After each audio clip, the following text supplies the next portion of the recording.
నమస్తే, welcome to social post TV. ఈ రోజు మనతో పాటు ఉన్నారు సివిల్స్ మెంటర్ గంగాధర రావు గారు. నమస్తే సార్. నమస్తే అమ్మా. ఇప్పుడు సివిల్స్ ఎగ్జామ్స్ రాసే వాళ్ళ సంఖ్య తగ్గుతుందంటారా పెరుగుతుందంటారా? రాను పెరుగుతుందమ్మా. ఇదివరకు ఇంత అవేర్నెస్ లేదు. ఇప్పుడు ఏంటి అంటే మనకి మిగతా వాటి పట్ల కొంచెం తగ్గి దీనికి పెరుగుతుంది. తెలుగు రాష్ట్రాల్లో ముఖ్యంగా నార్త్ లో మొదటి నుంచి ఉంది. ఇప్పుడు తెలుగు రాష్ట్రాల్లో కొంచెం సివిల్స్ వాళ్ళకి ఇప్పుడు శాలరీ ఎలా ఉంటుంది అంటారు? ప్యాకేజ్ గమ్మత్ ఏంటంటమ్మా, అన్ని పరీక్షల్లోకి కఠినమైన పరీక్ష సివిల్ సర్వీసెస్ ఎగ్జామ్. కానీ శాలరీ పాయింట్ ఆఫ్ వ్యూలో చూస్తే మీకు ఒక ప్రొఫెసర్ కన్నా 56,000 ఒక 100 బేసిక్ 56,100. సరే అమాల్మెంట్స్ అవి ఇవి అని కలుపుకుంటే 1,10,000 నుంచి 1,20,000 నెలకి. దానికన్నా ఎక్కువ దీనికి గౌరవం ఎక్కువ ఉంటుంది. సమాజంలో గౌరవం ఎక్కువ ఉంటుంది, బాధ్యతలు ఎక్కువ ఉంటాయి, రెస్పాన్సిబిలిటీస్ ఎక్కువ ఉంటాయి. మీరు సేవ చేయాలి అనుకుంటే సమాజానికి, if at all you want to do service, if at all you want bring in some change, social change, more power will be there. అధికారం ఎక్కువ ఉంటుంది మీకు. You can help lot many people. So అదే salary అనుకోవాలి. Financial point of వ్యూలో చూస్తే జీరోనా? తక్కువ, చాలా తక్కువ. అంతే కదా. ఇప్పుడు సాఫ్ట్వేర్ ఎంప్లాయీస్కి ఎంత వస్తుంది నెలకి? వాళ్ళతో కంపేర్ చేసుకుంటే ఇప్పుడు ₹1,00,00,000 శాలరీ ఉన్న వాళ్ళకి కూడా ఏం చేస్తారంటే ఒక్కోసారి they are attracted to civil services, job resign చేసి వచ్చి పరీక్షలు రాసి IITians. So if they go to foreign countries or something like that, per annum they can earn ₹1 crore, something like that, or more than that. కానీ వాళ్ళు కూడా అంటే దీనికి ఉన్న గౌరవ ప్రతిష్టలు అటువంటివి. సో శాలరీ అనేది పెద్ద పాయింట్ ఆఫ్ వ్యూ కాదు. You get everything else here. Other than salary everything else will be there in this society. ఒకసారి ఐఏఎస్ ఆఫీసర్ అయ్యారు అంటే ఏ రకమైన లంచము తీసుకోకుండా, అవినీతికి పాల్పడకుండా కూడా చక్కగా హ్యాపీగా లైఫ్ లీడ్ చేయొచ్చు. సివిల్స్ ప్రిపరేషన్స్ లో స్మార్ట్ వర్క్ ఇంపార్టెంటా, హార్డ్ వర్క్ ఇంపార్టెంట్? బోత్ ఉండాలి. Only smart work is not sufficient, only hard work is not sufficient. Both ఉండాలి. అంటే ఎలా బ్యాలెన్స్ చేసుకోవాలి వాళ్ళు? ఇన్ కేస్ ఎలా బ్యాలెన్స్ చేసుకుంటే, స్మార్ట్ వర్క్ అంటే ఏంటి చెప్పాను కదా ఇందాక, మనకి సిలబస్ గురించి తెలిసి ఉండాలి. ఏమో concepts is hard work, syllabus is smart work, concepts is hard work, previous year questions is smart work, newspaper లోంచి నోట్స్ కలెక్షన్ అనేది hard work, and related books లో నుంచి అవసరమైన కంటెంట్ తీసుకోవడం hard work. So smart work, hard work together. Unrelated books చదవకపోవడమే smart work అమ్మా. Related books ని ఇంకెక్కువ చదవడమే hard work, related content. So it is a combination of smart work and hard work. ఇప్పుడు ఒక పుస్తకంలో 1000 పేజీలు ఉన్నాయనుకోండి, అందులో మనకు పనికొచ్చే 100 పేజీలు అనుకోండి, ఆ 100 పేజీలనే మనం సెలెక్ట్ చేసుకోగలగడము స్మార్ట్నెస్. 1000 పేజీలు చదవడం ఫూలిష్నెస్. ఏమో ఈ 100 పేజీలనే 100 సార్లు చదవడం హార్డ్ వర్క్. సివిల్ సర్వీసెస్ లో ఎలా ఉంటుందంటే అమ్మా, ప్రిలిమ్స్ ఎగ్జామ్ కు సంబంధించినంత వరకు you need more precision. Correct గా అంటే 4 ఆన్సర్స్ కూడా ఒక దగ్గరగానే ఉంటాయి. ఏమాత్రం కొంచెం డౌట్ ఉన్నా you will go wrong. So precise గా మీరు పెట్టగలగాలి. అంటే ఎన్ని ఎక్కువ సార్లు చదివితే, తక్కువ మ్యాటర్ చదివినా ఎన్ని ఎక్కువ సార్లు చదవగలిగితే, మీకు తెలుసా 50% మార్క్స్ వస్తే you will be IAS. Total గా 2025 మార్క్స్ లో 50% మార్క్స్ వస్తే almost you may be top ranker also. మరి ఆ 50% రావడానికి ఎంత కష్టం ఉండాలి? So whatever you are preparing, that preparation should be precise. So ఎన్ని తక్కువ మ్యాటర్ అయినా ఎక్కువ సార్లు చదివితే ఆ ప్రిసిషన్ వస్తుంది, మీకు ప్రిలిమ్స్ రాయగలుగుతారు. అదే మెయిన్స్కి వచ్చేసరికి మీరు you are suppose to express your expand అనమాట. సో అక్కడ మీకు రైటింగ్ స్కిల్స్ అన్ని అక్కడ పనికి వస్తాయి. ఇలా ఇది ఇప్పుడు నవడే స్టూడెంట్స్ కొంతమంది యూట్యూబ్ లో చూసుకొని చదువుకొని ఎగ్జామ్స్ రాస్తున్నారు, కొంతమంది కోచింగ్ తీసుకొని. దీనిపైన మీ అభిప్రాయం ఏంటి? ఇప్పుడు నేనే ఉన్నాను అనుకోండి అమ్మా, నేను యూట్యూబ్లో అన్ని అంశాలు పెట్టాను అనుకోండి, అప్పుడు నా దగ్గర కోచింగ్ ఎవరైనా చేరుతారా? అందరు యూట్యూబ్ చేరుతారు. సో అప్పుడు ఏం చేస్తాను, నేను కొంత మాత్రమే పెడతాను, which attracts them, which tells them about my institute. So YouTube లో నాలెడ్జ్ అనేది కొంతవరకు ఉపయోగపడుతుంది, but it is not sufficient in all aspects లో. ఓకే, ఢిల్లీలోనే కోచింగ్ తీసుకుంటే ఖచ్చితంగా ర్యాంక్ కొడతాం, ఖచ్చితంగా IAS జాబ్ వస్తుంది అంటారు కదా, దానిపైన మీరు ఏమంటారు? పూర్తిగా అబద్ధమా?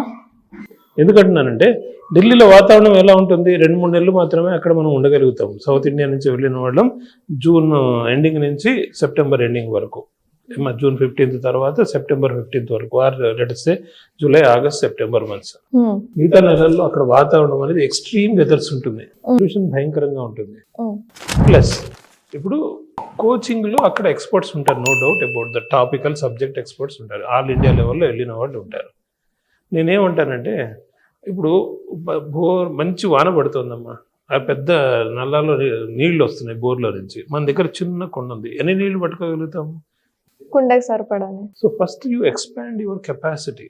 వాళ్ళు చెప్పేది మీకు అర్థం చేసుకునే స్థాయిలో మీరు ఉండరు. అర్థమైందమ్మా? ప్రతి ఒక్కళ్ళు కూడా డిగ్రీ అయిపోగానే ఢిల్లీ వెళ్ళిపోతే వాళ్ళు చెప్పేది ఒకటి మీకు అర్థం కాదు. ఓన్లీ నోట్స్ కలెక్షన్ కోసం ఢిల్లీ వెళ్ళక్కర్లా. ఫస్ట్ మీ లోపల ఆ కెపాసిటీ పెంచుకోవాలి. పెంచుకున్న తర్వాత అంటే ఇక్కడ లోకల్గా హైదరాబాద్ లోపల కోచింగ్ అక్కడ ఢిల్లీలో కోచింగ్ ఇచ్చేవాళ్ళు ఇక్కడ ఇచ్చేవాళ్ళు అక్కడ ఇస్తూ ఉంటారు. This not big issue. ఇక్కడ కోచింగ్ తీసుకున్న తర్వాత స్టిల్ కొన్ని అంశాల లోపల మీకు కొంత బ్యాలెన్స్ ఉంటుంది, ఇంకా నేర్చుకోవాలి డౌట్స్ అనేవి. అట్లా సబ్జెక్ట్ ఎక్స్పర్ట్స్, టాపిక్ ఎక్స్పర్ట్స్ మీకు ఢిల్లీలో దొరుకుతారు, ఇక్కడ దొరుకుతారు. బట్ అక్కడికి వెళ్తే ఇంకా బెటర్, ఎందుకంటే ఆల్ ఇండియా లెవెల్లో వస్తారు. అటువంటి వాటి కోసం వెళ్ళే అవసరం ఇప్పుడు అది కూడా లేదు. వాళ్ళు కూడా almost all Delhi coaching institutes మన జరిగిన ఇన్సిడెంట్ తర్వాత అందరూ హైదరాబాద్ వచ్చేస్తున్నారు. Because Hyderabad is the best environment where north meets south. అక్కడ మనకి ఇక్కడ కాస్మోపాలిటన్ సిటీ, మనకి అన్ని రకాల ఫెసిలిటీస్ ఇక్కడ ఉన్నాయి హైదరాబాద్ లోపల. కాస్ట్ పరంగా కూడా ఢిల్లీలో మీకు ఉంటే నెలకి 25,000 నుంచి 30,000 అవుతుంది. హైదరాబాద్లో ఎంత 5,000 నుంచి 10,000 మధ్యలో. సో కాస్ట్ పరంగా చూసుకోవచ్చు. బుక్స్ అక్కడ ఉన్న ఎన్ని బుక్స్ అన్ని ఇక్కడ అవైలబుల్ ఉంటాయి మనకి. అంతకైతే ఒకసారి ఢిల్లీ వెళ్తే మీకు అన్ని బుక్స్ తెచ్చుకుని ఇక్కడ తెచ్చేసుకోవచ్చు ఒక వారం ట్రిప్ వేస్తే. అర్థమైందా తల్లి? Everything is available here. Then why to waste your money? అక్కడ కోచింగ్ 2.5 to 3 lakhs కోచింగ్ కట్టాలి. నెలకి 25,000-30,000 చొప్పున సంవత్సరానికి 4 లక్షలు ఖర్చు పెట్టాలి. అంటే ఢిల్లీ వెళ్తే మీరు కనీసం 10 లక్షలతోటి కోచింగ్ కంప్లీట్ అవుతుంది. వస్తుందో రాదో తెలియదు. ఇక్కడికి వచ్చేసరికి హైదరాబాద్ లోపల మీకు కోచింగ్ ఇన్స్టిట్యూట్ 1 లక్ష నుంచి 2 లక్షల మధ్య లోపల ఉంటాయి. అండ్ దెన్ ఉండడానికి కూడా మీకు 5 నుంచి 10,000 అంటే at the maximum 3 to 4 lakhs లోపల ఇక్కడ కంప్లీట్ అవుతుంది. ఏమ్మా? ఇక్కడ మీకు ఫ్యాకల్టీ అందుబాటులో ఉంటారు డిస్కస్ చేసుకోవడానికి. ఢిల్లీలో ఫ్యాకల్టీ వాళ్ళకి 1000 మంది విద్యార్థులు ఉంటారు. వాళ్ళు ఎవరితో ఇంటరాక్ట్ అవుతారు? There is no question of interaction with the faculty over there at Delhi. So ఏ రకంగా చూసుకున్నాం. ఇంకోటి ఏంటంటే ఇప్పుడు 100 మందిలో 10 మందికి వచ్చింది అనుకోండి 10%, 1,00,000 మందిలో 100 మందికి వచ్చింది అనుకోండి 0.1%. సో 100 మందికి వచ్చిందని అక్కడ అనుకుందామా, 10 మందికి వచ్చిందని ఇక్కడ అనుకుందామా? ఇదే బెస్ట్ కదా. సో ఆయన ఆల్ బెటర్. కాకపోతే ఏంటి అంటే ఎక్స్పర్ట్ కోచింగ్ కోసం ఒకవేళ మీకు అన్ని సబ్జెక్ట్స్లోనూ మీరు ప్రిపేర్ అయిన తర్వాత కూడా కొన్ని ఏరియాస్ లోపల ఇంకా మీరు ప్రిపేర్ కావాలి, ఇంకా కొంచెం గైడెన్స్ కావాలనుకుంటే అది ఇక్కడ అందుబాటులో లేకపోతే కనుక అప్పుడు ఢిల్లీ వెళ్ళి ఢిల్లీలో ఎవరి దగ్గర ఉందో తెలుసుకుని వాళ్ళ దగ్గర ఆ 15 రోజులు 20 రోజులు ఆ స్పెసిఫిక్ మాడ్యూల్ కోచింగ్ అనేది తీసుకుంటే సరిపోతుంది. బట్ ఫర్ దట్ 10 లక్షలు 20 లక్షలు ఖర్చు పెట్టుకోవడం, మీ దగ్గర డబ్బులు ఉన్నాయి కదా అని పోయి ఖర్చు పెట్టుకున్న వేస్టే. మీ దగ్గర డబ్బులు లేకపోయినా సపోజ్ చేసి ఖర్చు పెట్టుకుని waste. Delhi is not at all necessary for you. హైదరాబాద్లో మంచి ఇన్స్టిట్యూట్స్ ఉన్నాయి. ఢిల్లీ ఇన్స్టిట్యూట్స్ కూడా హైదరాబాద్లోనే వస్తున్నాయి. సో లాస్ట్గా స్టూడెంట్స్కి ఏం చెప్పాలనుకుంటున్నా సార్? స్టూడెంట్స్కి నేను చెప్పేది ఏంటంటే ఐఏఎస్ కావాలనుకునే కళ కండంలో తప్పులేదు, కానీ percentage of success is very less, 0.01%. Not only IAS, civil services ఎగ్జామ్లో మీకు 1000 సీట్లే ఉన్నాయి. సో ఆ రకంగా చూసినా it is around 0.05% out of 5-6 lakhs. అంతేకాకుండా not only civil services, groups చూసుకున్నా కూడా మీరు ఏ ఎగ్జామ్ అయినా కూడా ఆల్ ఇండియా లెవెల్ లోపల ఎంతమంది ఉద్యోగులు ఉన్నారు out of population? Just 3%. So మిగిలిన 97% ఉద్యోగాలు రాని వాళ్ళు ఏం కావాలి? Other alternatives. కాబట్టి నేనేం చెప్తానంటే ప్రిపేర్ కండి civil services exam. At the same time ఒకసారి మీరు civil services, whether it is civil services or groups or whatever it is, UPSC కానీ గ్రూప్స్ కానీ, అది వదిలిపెట్టాలి సమయం వచ్చింది అనే సమయానికి మీ దగ్గర ఏదైనా స్కిల్ ఉండాలి. So that you can live life happily. ఎందుకంటే ఈ నాలెడ్జ్ ఎటు వేస్ట్ కాదు, పనికి వస్తుంది ఈ నాలెడ్జ్.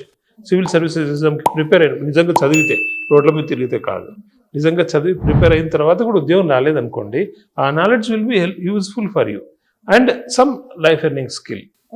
ఇవాళ రేపు స్కిల్ అంటే ఏంటి? డబ్బులు సంపాదించుకోగలిగిన ఏ స్కిల్ అయినా స్కిల్లే. ఏమ్మా రేపొద్దున రోడ్ల మీద అయ్యో నేను 4 ఏళ్ళు 5 ఏళ్ళు సివిల్ సర్వీసెస్కి పరీక్ష ప్రిపేర్ అయ్యాను, గ్రూప్స్కి ప్రిపేర్ అయ్యాను, నాకు ఏ ఉద్యోగం రాలేదు, ఏం కావాలి అనే పరిస్థితి మీకు ఉండకూడదు. ఎందుకంటే 97% probability is there, only 3% will get the jobs. So కాబట్టి మీరు ఒకసారి మీరు సివిల్ సర్వీసెస్ ఎగ్జామ్ వదిలిపెట్టిన తర్వాత కూడా, గ్రూప్స్ ఎగ్జామ్స్ వదిలిపెట్టిన తర్వాత కూడా ఇంకా చాలు గవర్నమెంట్ ప్రభుత్వ ఉద్యోగాల కోసం ప్రయత్నం చేయడం చాలు అనుకున్న సమయానికి మీ దగ్గర ఏదైనా సరే లైఫ్ ఎర్నింగ్ అంటే మనీ ఎర్నింగ్ స్కిల్స్ అనేవి నేర్చుకుని ఉంటే కనుక then you can lead the life happy. Okay. అంతే తప్పించి పిచ్చిగా ఇది నాకు గవర్నమెంట్ ఉద్యోగమే రావాలని పెట్టుకోవద్దు. ఎందుకంటే 97% ఛాన్సెస్ ఆర్ ఆఫ్ ఫెయిల్యూర్. 50-50 కాదు, 97%. ఎందుకంటే I'm telling you the facts. Only 3% employees are there all over India. అవును, స్టేట్లో కానీ ఇండియాలో కానీ ఎంప్లాయీస్ ఎంతమంది ఉన్నారు? 3% మంది ఉన్నారు. మిగిలిన 97% మంది you are part of that. So you should earn a skill in such a way that you will be able to provide jobs to somebody, not only for you, you can provide jobs to others. అలా ఉంటేనే life అనేది కాకపోతే ఈ knowledge ఎక్కడికి పోదు. మీరు prepare అయిన knowledge జీవితంలో ఏ పొజిషన్లో మీరున్నా కూడా in all spheres of life, in all walks of life, సొసైటీలో మీరు ఏ భాగంలో ఉన్నా కూడా it will be helpful to you. People will give you respect. మీకున్న జ్ఞానానికి, నాలెడ్జ్కి ఖచ్చితంగా మీరు గౌరవింపబడతారు. కాబట్టి ఇది వేస్ట్ అనుకోకండి. ఎట్ ద సేమ్ టైం దీనికోసమే పట్టుకుని వేలాడకండి. అంతే. Have some life earning skill whichever way you are interested in. ప్రతి ఒక్కరికి ఒక్కొక్క స్కిల్ మీద ఇంట్రెస్ట్ ఉంటుంది. మళ్ళీ ఆ స్కిల్ డబ్బులు సంపాదించేది అయి ఉండాలి. నాకు ఇష్టం అని చెప్పి డబ్బులు సంపాదించలేని స్కిల్ కూడా కాదు. సమ్ లైఫ్ ఎర్నింగ్ స్కిల్స్ కూడా ఇంపార్టెంట్. లైవ్లీహుడ్ ఎర్నింగ్ స్కిల్స్ ఉండాలి.